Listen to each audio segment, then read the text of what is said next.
Okay, so good afternoon, class. Good afternoon, ma'am. So I am your new temporary teacher. So my name is Beatriz Pastor, and you can call me Miss Bay. So since we are done with the prayer and the checking of attendance, so now let's have the classroom rules. So I only have three rules, classroom rules. So first is you have to follow directions. Next is you have to raise your hand when you want to speak or you want to go or you want to take lavatory. Next is respect each other, not just the teachers, but also the or your co-students. Okay, so I have here pictures. Okay, so Miss Montemayor, what can you say about picture A? Scores, best papers. Scores. Okay, so next is Montemayor. So Pamela, what can you say about picture B?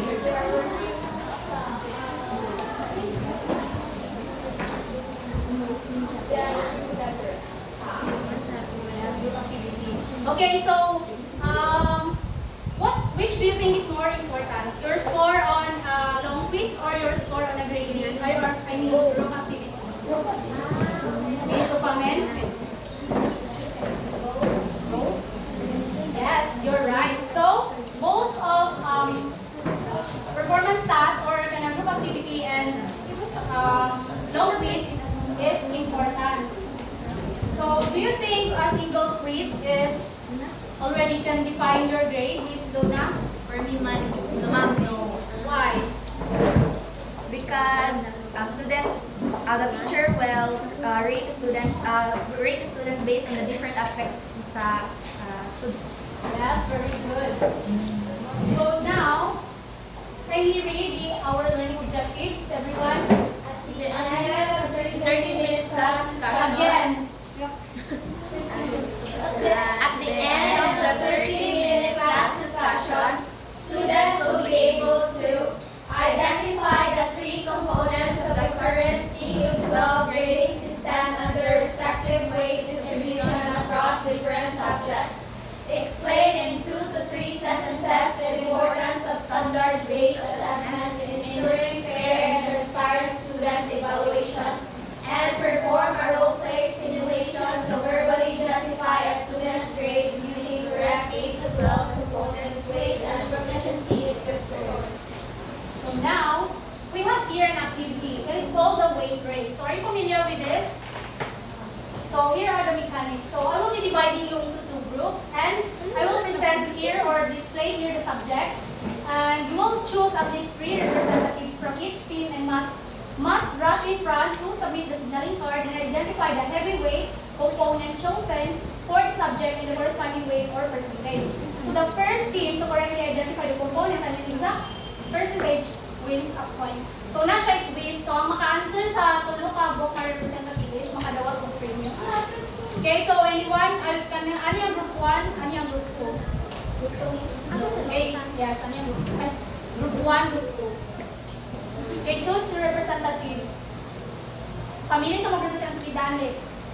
Faster everyone, we're running out of time. 15 minutes. Yes? Hindi, go on. Everyone. At least 3 representative from each team. So, ano mo sa mubangan, guys? Okay, naku, ihatag din yung mga card.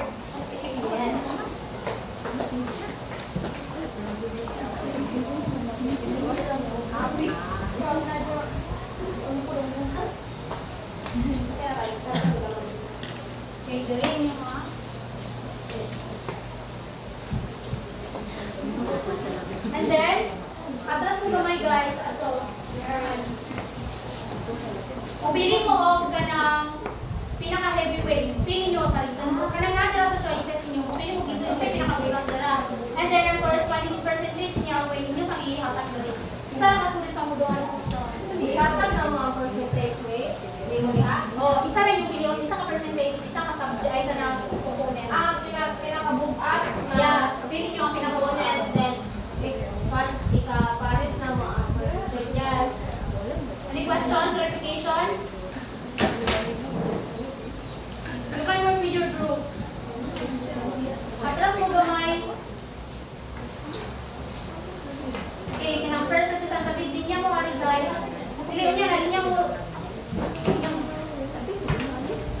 So, kanang na siya yung weight rate, ay na siya component, dira, kanang written, performance. So, inyo siyang ihatag na kung unsay pili nyo mas buhat. And then, ang corresponding percentage is ihatag po ninyo na po. Tingnan na guys. So, bali duha ka papel ito ipasa. Ang component kung ang percentage. Friendly line, guys, ang everyone. First representative. Nakoy car, ay nakoy subject ay present ari. And then, pauda na yung dagan. Submit na ko sa kwal. At kasi pa ninyo gamay. Submit ninyo kung sa'yo napili ninyo. Pero di pa mo pili anak. Dapat kayo ipakita ang subject dire. Kung ang subject na ipakita na dire, is kailangan i-identify ninyo kung sa'yo pinaka-heavyweight niya. Ang written performance ay kaan. Ayaw mo decide na ipakita na mo sa ani guys. Class.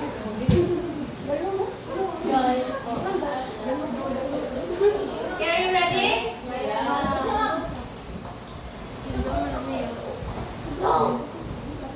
Masamot na mo guys. Kaya tasin pa ninyo guys. Tupo mo.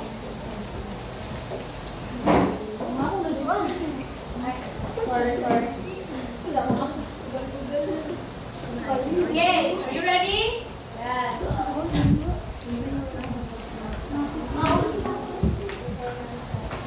Okay, una si wrong. Correct. Yay! Tagaan ka na ko, oh. Bubunot dati. 60 rin, bukat din na siya kayo. Oo, natawa na ako. Grabe.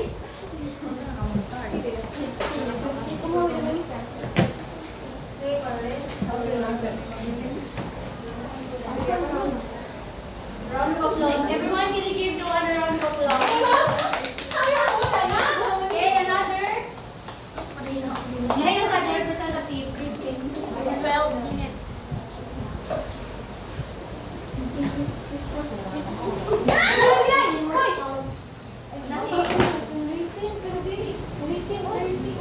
What's wrong? Kaya mo wrong? Okay. Now we chance to move palas.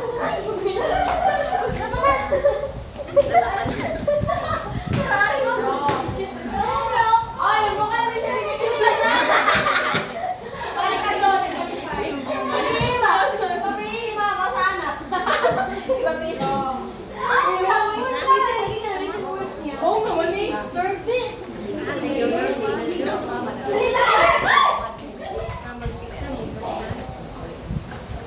Sabot mo na. Okay, nagana naman ako po. Kaya na. Sabot mo mo. Namatay tayo.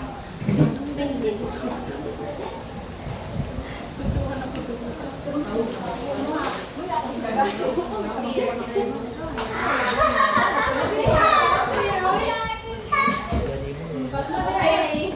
Please take your seats, everyone.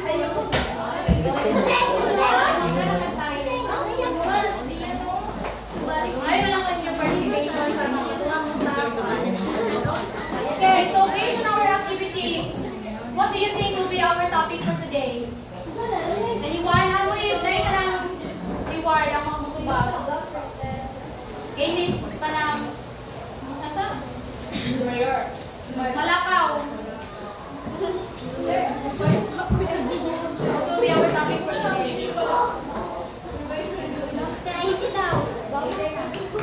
Okay, mix ka lang.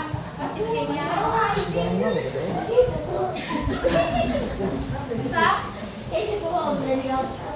Wrong. Kapit na. Anyone? Kanang Luna? 10 minutes. Okay. Today we'll be discussing about the K-12 grading of learning outcomes. So, the K-12 assessment is learner-centered. So why do you think the K-12 is learner-centered? Because it focuses on the learners and the rest. Okay, so both cognitive and non-cognitive skills like motivation, attitude, and behavior, traits, and interpersonal relations are also part of the assessment. So have you remembered the assessment 4 as end of learning? Okay, Miss Kanang Lumantas, can you recall? What have you remembered? I also remember one Okay. Yes, very good. You can have your...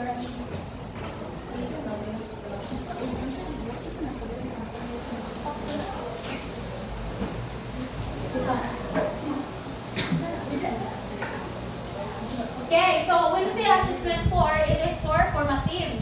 And assessment as learning is to monitor. Assessment as learning is ang student mo yung assess sa ilahang or monitor sa ilahang progress. And ang assessment of learning is final grading.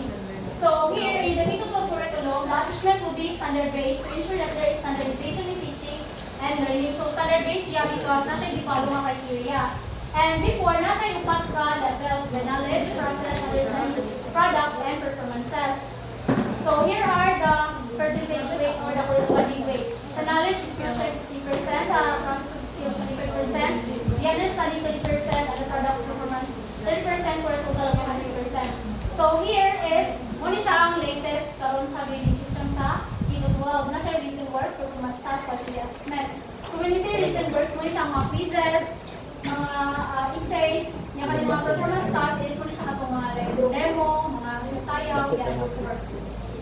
And may nung quarterly assessment is muna siya ang mga sabay mga periodical exam. So next is, ay muna siya ang responding weight.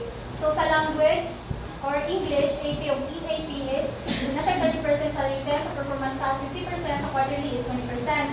While ang science and math is 40% sa written, ang 40% sa performance task and 20% sa quarterly assessment. While ang MAPI, EPP or TLE is 20% sa written, 60% sa performance task and 20% sa quarterly. Why do you think na 60% man or pinakabukat man na ano is performance task sa MAPI? Page 21, Iwan. Because it does not hindi na siya mag-include sa uban ng collaborations uban Very good. Because it focuses on our skills. So now let's move on to the proficiency level. So di ba makabantay mo sa una sa grading system ay sa report card nyo is dili lang siya numbers, dili lang siya grades. So here are the levels. First is beginning. So can you read everyone? struggles with insecure understanding of prerequisite and fundamental knowledge. Next. Developing possesses the minimal knowledge and skills and poor understanding but needs help throughout the performance. Approaching proficiency to develop the fundamental knowledge and skills and poor understandings and to need guidance from the teacher. Proficient. Develop the fundamental knowledge and skills and poor understandings and can work independently. Advance. Exceeds the core requirements in terms of knowledge, skills, and core understanding and can transfer them automatically and efficiently through automatic performance tasks. Yeah, so here are the corresponding weight. So sa beginning is nasa 74% and below. And developing is 75% to 79%. Approaching proficiency is 80 to 84. Proficient is 85 to 89%. Advanced is 90% and above. So why di ay tanang feel para ninyo asa mo ani na below?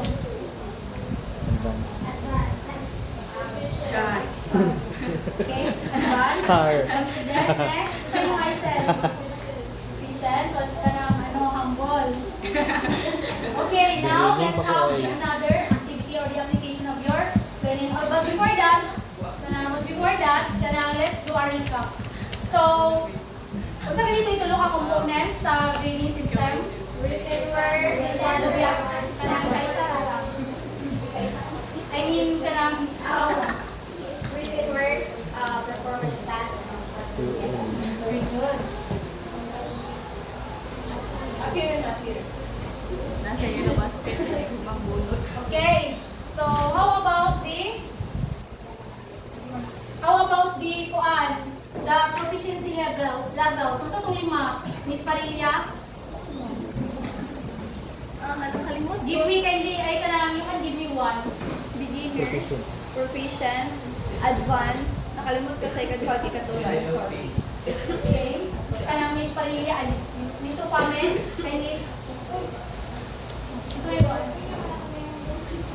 Five minutes. Kanang, isa may nakainom daw sa lima. Miss Dugo, Joy? Okay, so now let's have the application for the kanang kuan, role play. So here are the instructions. So with the same grouping from the previous activity, each group will pick one scenario. You'll be given 3 minutes here together and prepare. Present your scenario through role play. So now we scenario the 4 minutes.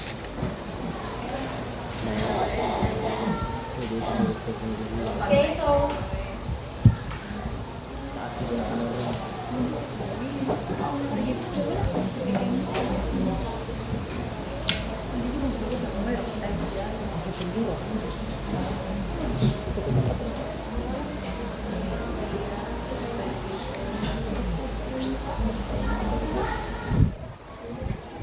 Mayor.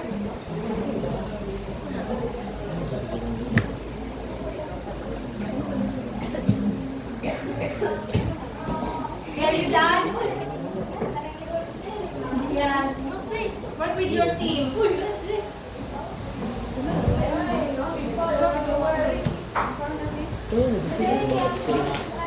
Everyone, I'm running out of time now.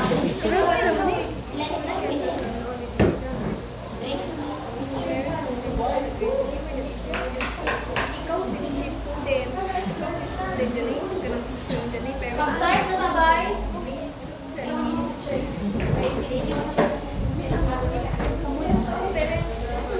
Okay, kanang group 1. Pwede group 1 ka mo? Okay, go. Start na. Go. Ang participate mo, hindi may participate na.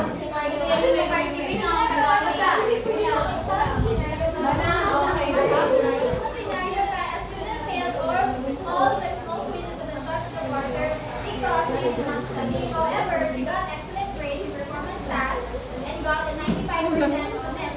One of her classmates complained and spread rumor about favoritism. How would you handle this if you were the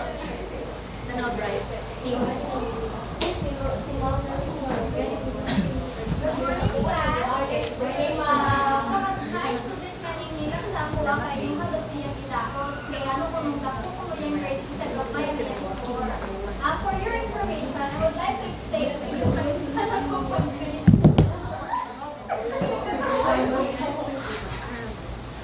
Real time po, pag-grade.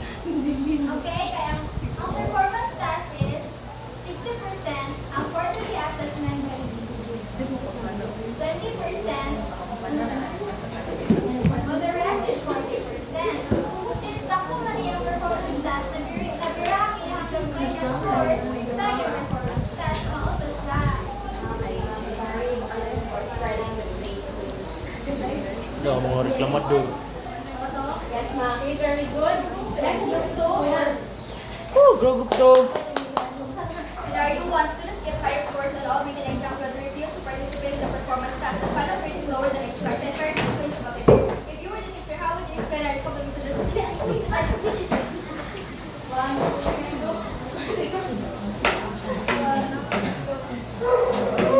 Okay, na reklamo ka. Excuse me na, si Ma'am Pidarius, anak. Dali nga. Excuse me ka, si Ma'am Pidarius. Ma'am, Brad, kado kung anak na si tagaan na yung siyagamay na gado. Muna-muna niyang tuon ha. Hindi mo na tagaan si 55. Mabalik ka kayo sa mga baligawag sa anak. Sige, Dugoy. Dugoy? Tignan mo ka ba kayo may laki. Yes, ma'am, di mo na muna pa niyang tuon. Ma'am, away, iyaway, mga score. Over 55. Buko, ikot. Hindi siya musod sa kong klase. So, sa kasimana, kasaan siya musod. Ay, part-time? Pero tag-uniform, man siya nalabutan. Paano ko ilapon talaga? Ang iba, mas nasa kong klase. Pwede na pautala yung mga class 3. Paano na siya isusod? Why susod na, ma'am? Ganda na sa klasa, ma'am. Wala susod, ma'am. Burgat na, ma'am.